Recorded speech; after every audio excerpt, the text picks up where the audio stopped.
I'm Peter Adamson, and you're listening to the History of Philosophy podcast, brought to you with the support of the Philosophy Department at King's College London and the LMU in Munich. Online at historyofphilosophy.net.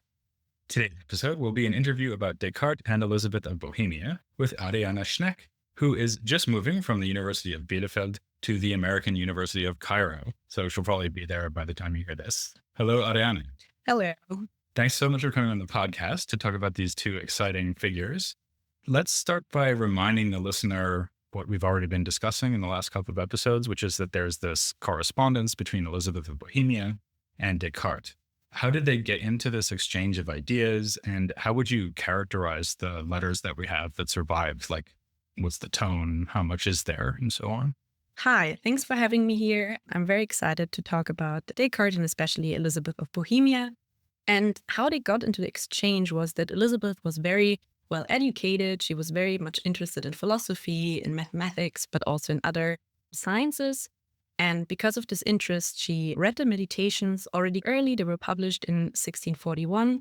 And already in 1643, she initiated the exchange by writing Descartes a letter and asking questions about what is now considered his main work, the Meditations on First Philosophy. Okay, and the most famous part of this exchange is probably what is nowadays called the mind-body interaction problem.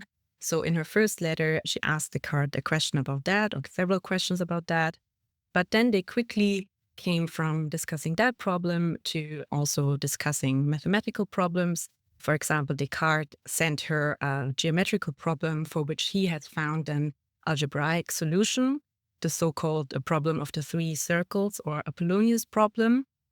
And at the beginning, he sent a letter to a friend saying he might have given her a bit of a too hard problem because he was one of the most famous mathematicians in his time. And he himself made a solution attempt for that. But then she sent back her solution, and he was very much surprised how good it was. And he even said it was, in some regards, more elegant than his own.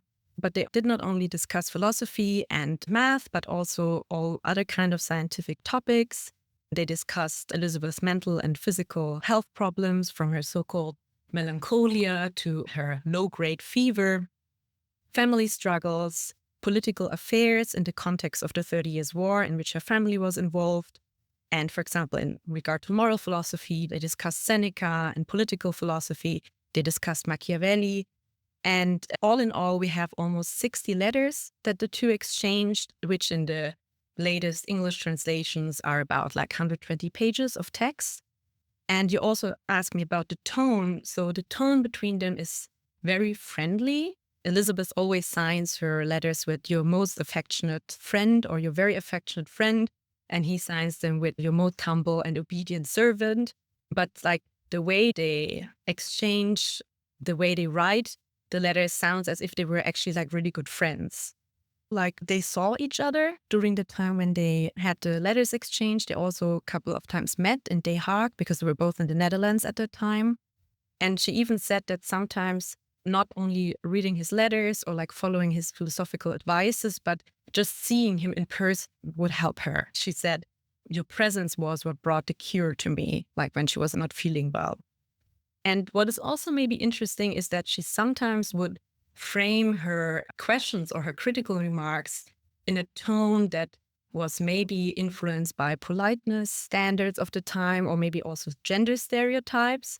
So she sometimes says, oh, but I don't understand that, Descartes. Can you like explain it a little bit better to me, or like explain it so that I can understand it? And some people have interpreted that as maybe she has internalized some kind of sexism or something. But I think that she was, in fact, very self-confident, and she knew that her critical remarks were really, substantive. And that I think one can see that from the fact that she was very persistent in her remarks. So she did not let Descartes escape that easily. And she repeated her criticisms if he tried to not really answer them. And what's maybe also interesting about the whole collection of letters is that they were not intended for the public. So in that time, in the 17th century, a lot of letters were served a function that is now served in philosophy by journal articles. But this conversation was really intended to be just private, just between the two of them. And Descartes and other people often ask her that also her part of the correspondence could be published or shared. And she refused that. So she didn't want that. And they even, at some point, they considered like writing in code. So it was really not meant for a broader audience. But now, of course, they are published and we all have access to these letters. And I think this is very good and also very important because this is the only philosophical work that we have from her. So she didn't write any other books or long treatises. What we know about her philosophical thinking mainly comes from the letters with Descartes.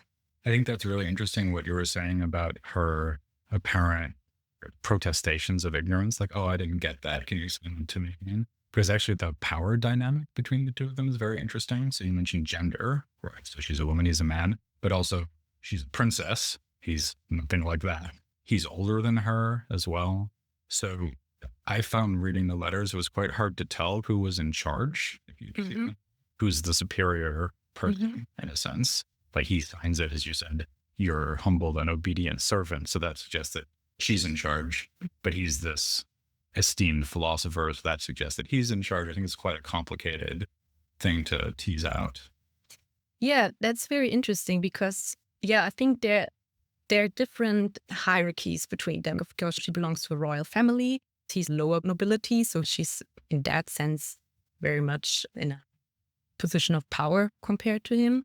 But on the other hand, as you said, like she's much younger. So she's like 24 when she initiated the exchange. He's 47. And he's already a very well-known, established philosopher, mathematician. But on the other hand, like she is also, even though she was that young, she was known to be very, very smart and very well educated, very learned. So the fact that he, for example, sent her that mathematical problem to test her, that he did that because he knew she was known or famous already for her mathematical skills. And they were really pretty advanced. Like using algebraic methods for solving geometrical problems was very new at that time. And she has taught that method, that latest algebraic methods herself with a textbook. But people knew that she was very good in doing that. So that what made him like send her the problem. So on the one hand, I would say, he was more famous in the sense of being a famous philosopher, being a famous mathematician, but she was also already famous for her skills in philosophy and math. Yeah, and autodidact actually. Whereas Descartes went to a Jesuit college. Yeah, she had to teach a lot of this stuff to herself. She had a very profound education. Her mother it was very important for her that all her children had a very good education for the time, like boys and girls. They were all taught together, like all the siblings were taught together in philosophy, math, all kind of languages. So I don't know if you've talked about that in one of the previous episodes, but for example, we know that she spoke at least 5 languages. And one of them was Greek, and she spoke it so fluently that her siblings called her La Grecque. And so she was very, very well educated due to the good education that she received as a child and teenager. But then, of course, a lot of it was also self-taught, like when she used that textbook, that algebra textbook, to teach herself the latest algebraic methods. Yeah, which is very impressive. So let's move on to what you mentioned as the most famous philosophical issue, which is this thing about the interaction problem. So this is something we've already been talking about in several episodes, actually. So we've got the mind and the body. They're in kinds of substances. The mind's only attribute is thinking. The body's attribute is extension. And she wants to know how they interact. Okay, so that's the problem. And what I was wondering about this is how she understands the problem. And in particular, where does she think the threat is? So what I mean by that is, if Descartes can't solve the interaction problem, does she think that that means that he has to become a materialist? Or does it mean that she thinks he has to become an Aristotelian? Or what does she think would result if he can't explain how the mind affects the body and vice versa? Yeah, I agree that it's definitely the most famous problem so far from the correspondence. And I think she's especially interested in one side of the interaction problem because it has 2 sides, mind to body interaction and body to mind interaction. And she's especially interested in how the mind or soul as an immaterial, merely thinking thing can move the body as a merely material, extended thing. So she's especially interested in how this immaterial mind can cause voluntary actions in the physical, material, extended body. And she formulates it in that way. And then she also demonstrates a lot of familiarity with different accounts of causation. They both share, Descartes and Elisabeth share a mechanistic worldview. And in this, efficient causation is especially important. And she gives him like several options how, like in this mechanistic efficient causation framework, something can move something else. And she thinks nothing of that works with an immaterial mind. But then she also, what I found super interesting, already in her first letter, she opens up the possibility that there could be some properties of the soul or mind aside from thinking, aside from thought, that could explain how interaction is possible. And she also brings that up later again in the correspondence. Maybe we can talk about that. But in regard to your question, with materialism or more an Aristotelian framework, they talk about a more Aristotelian understanding. So Descartes, in response to her criticism, one of the options or one of the ideas he explores or tries out with her is like saying, yeah, normally in the physical world, we think like one body, like we think that one body moves another body by like physical contact. This is obviously not possible in the mind-body case because the mind is not a physical extended material object. But he says we have this like old idea how the scholastic philosophers thought of some kind of causation, which is like the idea of heaviness. Like heaviness is a quality, so it's not a physical thing, but it can exert influence on bodies and make them move towards the center of the earth without physical contact. And he says this is like how you should imagine that the soul acts on the body. So the soul not itself not being a physical object, it's without physical contact. And here, Elisabeth completely dismisses that option. So that would be a more Aristotelian picture that Descartes also himself brings into the conversation, an Aristotelian element, but she completely dismisses that. She says, you already proved in your physics that this is completely wrong. So why should it now help us to understand mind-body interaction? So I think she definitely doesn't want him to go in that direction. And then another idea that I think he would not agree on, but I think what she finds more plausible is to grant the soul some materiality or some either matter or extension. And I think here it's more like her own view. She says, I find it more plausible to grant the soul or the thinking thing or the mind matter or extension than to imagine that something immaterial, moving material. But I think that's more her position and not a position that Descartes would be able to accept. So when you mentioned that maybe mind has some other attribute other than thinking, that's what it would be. So it would be thinking as a substance, but it would also be dead. Is that right? Exactly. So it's a bit difficult because in the first letter, what she says is, can you give me a more precise definition of the soul, like the substance of the soul, aside from its main attribute, thinking? Even though she knows, like in Descartes' framework, you cannot really conceive of a pure substance without its main attributes. But she says, just for theoretical reasons, let's assume we could like separate the substance from its attribute. Could there not be something in the substance that is not thinking and that can help us with the interaction problem? And how exactly to spell that out is like a very difficult question. So there have been researchers like Lisa Shapiro, for example. She thinks that Elisabeth is not like a full-blown reductive materialist, but that she has room for kind of like autonomy of the thought or autonomy of thinking.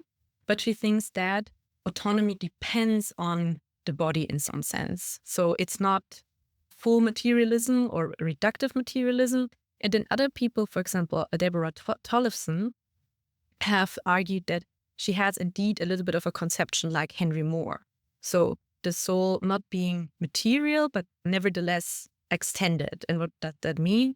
That when Moore, one could think it's a little bit like actually like a ghost. So it's penetrable, but extended.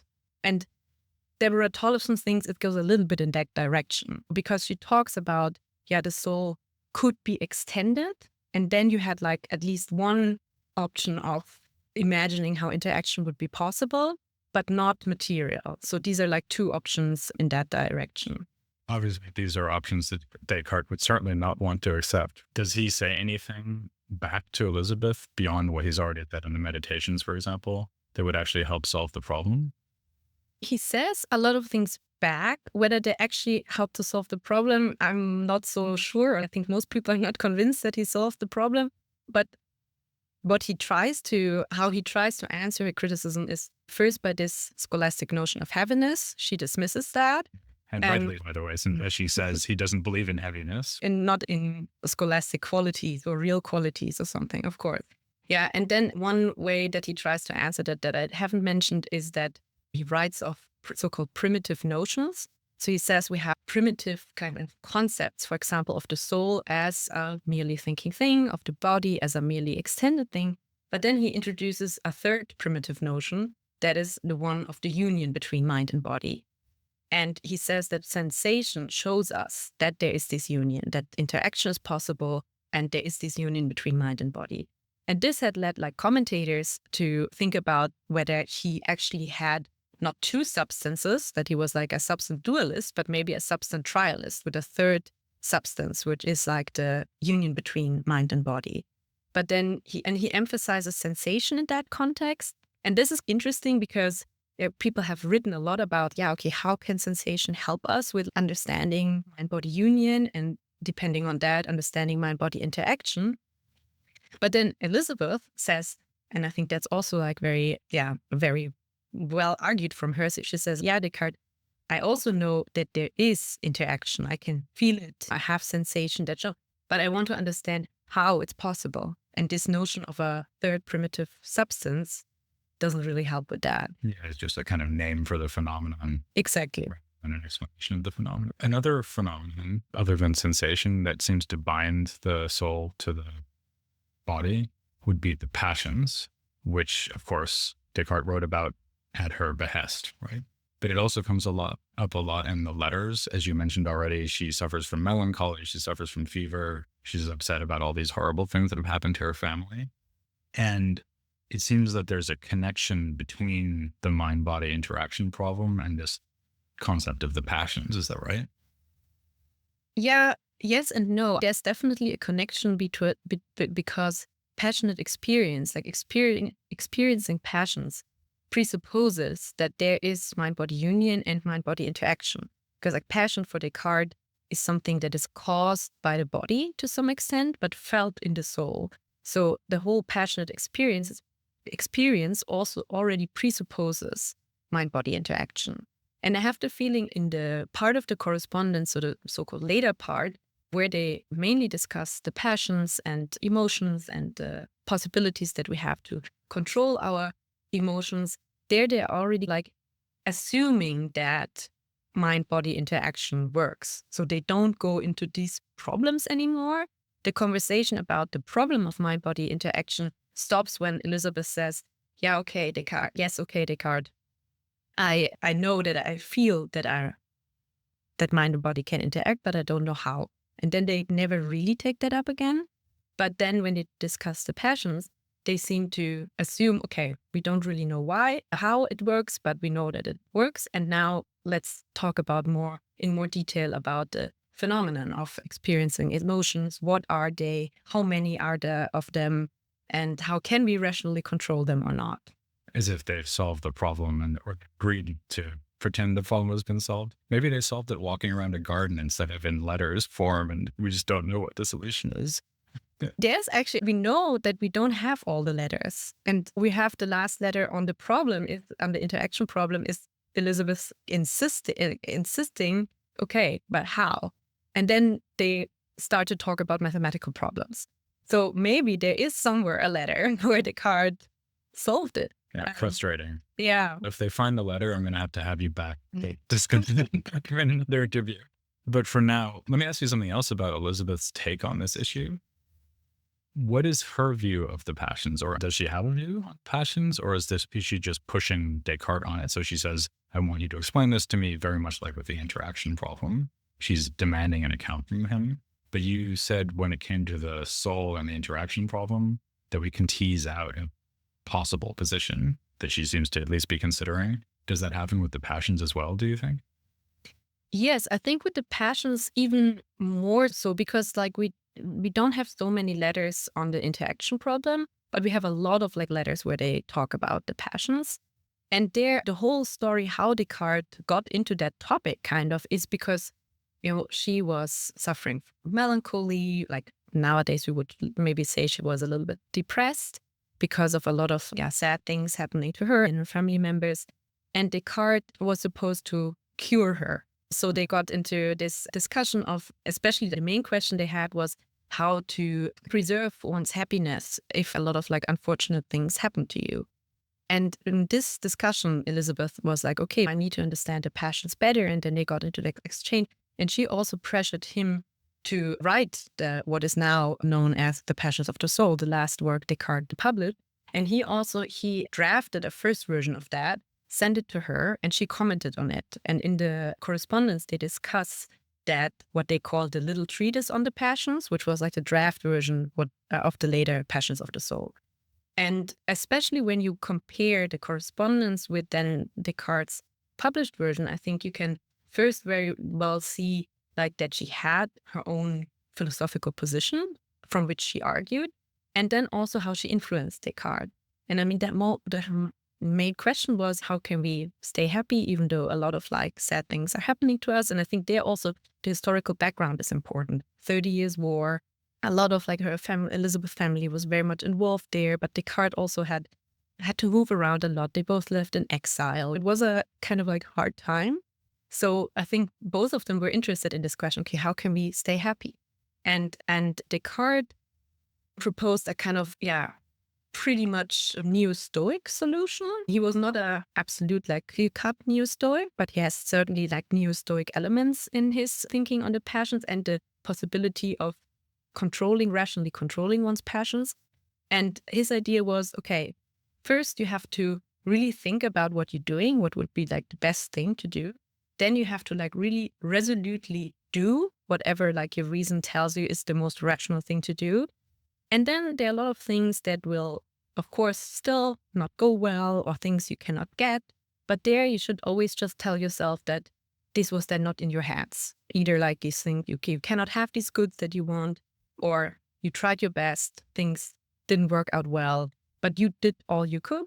And so there's no reason to be sad or to feel emotions like regret or remorse. He thinks these are the main enemies to happiness.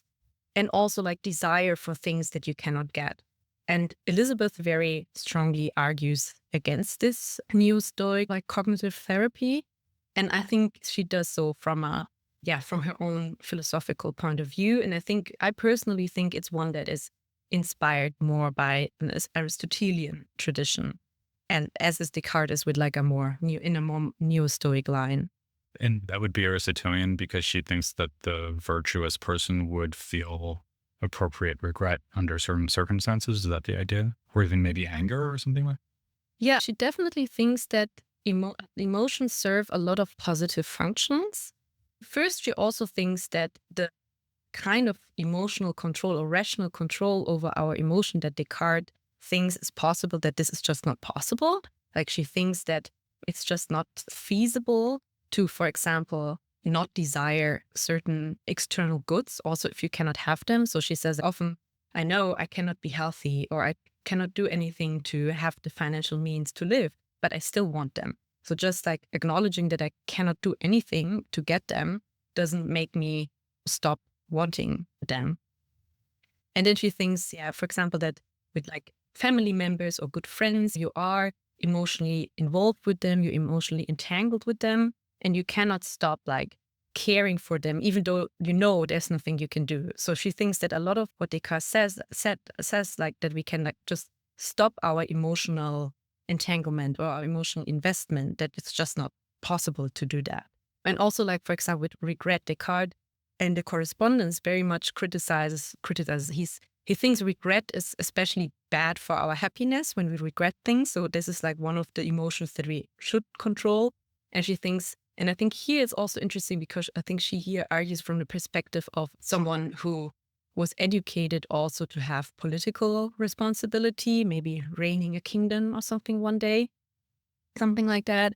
And she says, like, when you make decisions and they affect a lot of other people, even though you tried your best, but there are external circumstances that put like time pressure on you, and then it turns out it was a bad decision, of course you regret it, even though you did your best. So these are all arguments with which she questions the feasibility of Descartes' recommendations.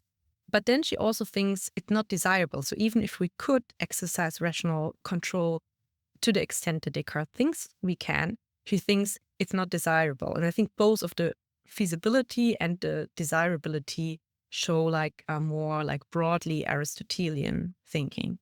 And with the desirability, so for example, that's what I mentioned at the beginning, she points out all these positive functions of the emotion. So she thinks that, for example, when we are emotionally involved, we act with more care or concern for what we're doing because we suffer from the consequences. And this is, again, especially negative emotions are important.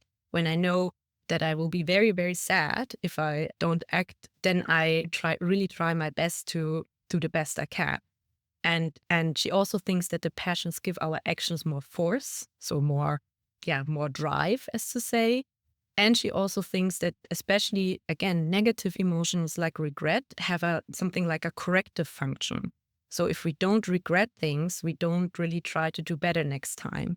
And these are all arguments that one can find in like 17th century treatises where the history of philosophy or historical takes on the passion are summarized.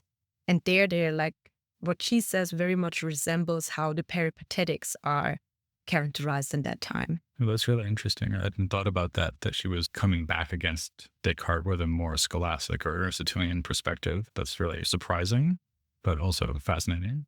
And it's very interesting because there's this thinker that she corresponded, well, like we don't know, most probably they corresponded. We know certainly they were in touch. It's an English clergyman called Edward Reynolds.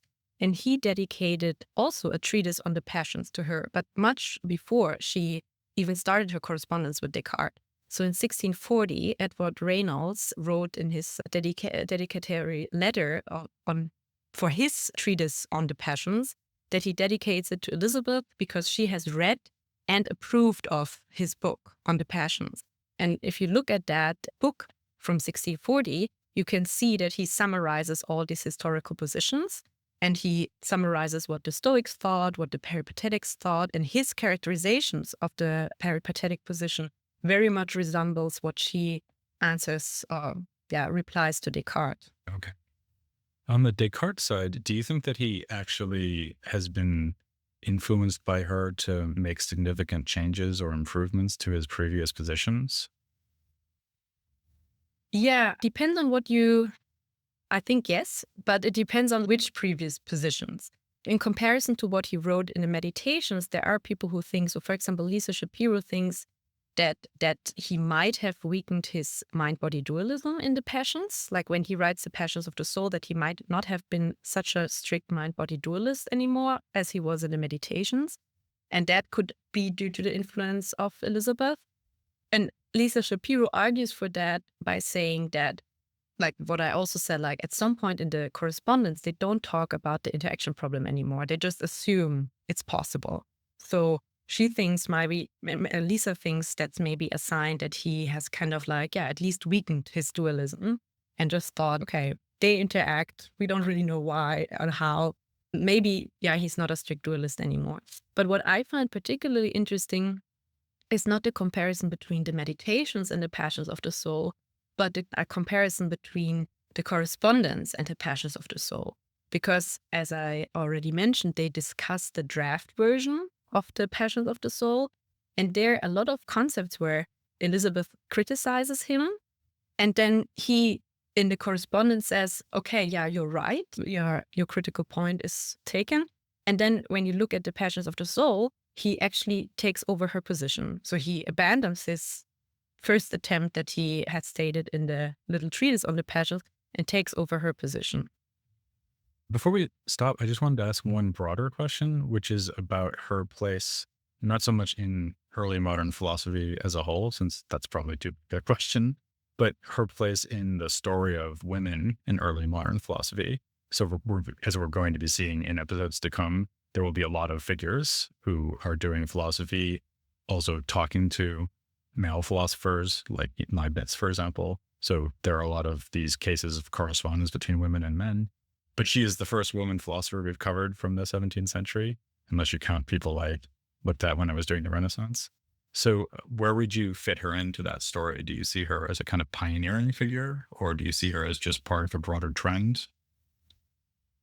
Yeah, that's a good question because I think the 17th and 18th century is very diverse in regard to the women thinkers and women philosophers who lived and worked in that time. And I think, yeah, she is a pioneer in the sense like in the time she worked and was active, there was not, for example, a salon culture already established. So she was earlier than this more well-known salon culture phenomenon. And she was also not an early feminist or anything like that. So some women philosophers I'm interested in the 17th, especially 18th century, were very like invested in proto-feminism, feminist topics. And we cannot see that much, almost nothing of that in Elisabeth's letters. But I think she was still a pioneer in the sense like she was a women intellectual. So she was extremely well educated. She was extremely knowledgeable in philosophy and mathematics, natural philosophy, in medicine and astronomy. Like we were already we're just starting to see like in how many areas she was active and knowledgeable. And also, yeah, especially the area of natural philosophy of physics. So she was into microscopy. She was into astronomy, and I think there is a sense in which she paved the way for other later women natural philosophers like Cavendish or Du Châtelet, and because she was famous in her time for that. Like there was a time when people in the 20th century rediscovered Elisabeth thinking, where she was mainly pictured as Descartes' muse or his pen pal. But in her time, she was very, very famous as a woman intellectual, like a very, very smart, highly educated woman. And so people must have known of her, and that could have inspired the one or the other female philosopher to follow in her steps. There is a general phenomenon that a lot of these women who were quite well known and respected in their time were then written out of the historiography of philosophy. Right. Yeah, definitely. Either completely written out, or when they were still mentioned, then in a way that their influence, for example, was completely underestimated. So I think Elisabeth really influenced Descartes, and she had her own philosophical positions from which she argued. And there was a time where she was mainly presented as his muse or pen pal, or her positions were also reduced to her being a woman. So some literature from the 90s interprets her critical remarks also always from the point of she was a woman. Like when she emphasized the positive function of the emotions, it was like, yeah, that's the female point of view or the women's point of view. And I try to show that I think it was more the neo-Aristotelian or neo-peripatetic position and not the woman's point of view. She's just a philosopher who has her own position to advance. Okay, there's a lot more to come in that vein as we go forward, because we will be covering a lot more women in early modern philosophy.